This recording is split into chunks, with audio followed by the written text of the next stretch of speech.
আপনার সহধর্মিনী লক্ষ্মী, মা লক্ষ্মী বলতে পারো, কারণ ও আসার পরে অনেক কিছু চেঞ্জ হয়ে গেছে, কিছু ছিল না, আজ অনেক কিছু করতে পেরেছি। আর কে রয়েছে? আমার বাড়িতে আর কে বলতে, ছোট থেকে সবাই মা বাবাকে হারিয়েছি, দাদা দিদি সবাই হারিয়েছি। দাদু ছিল ডিসেম্বর হলো, দাদু মারা গেছে, তারপর থেকে আমরা দুজনে। নমস্কার ভাই, কেমন আছেন?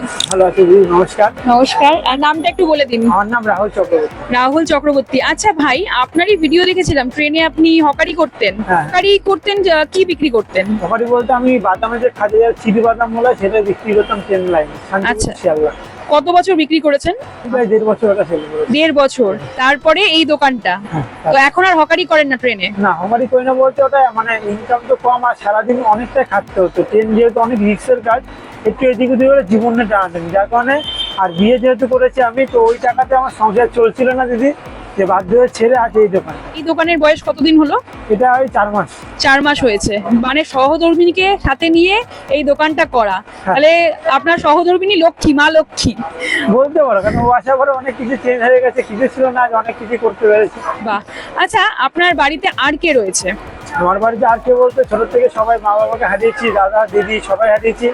দাদু ছিল ডিসেম্বর হলো, দাদু মারা গেছে, তারপর থেকে আমরা দুজনে।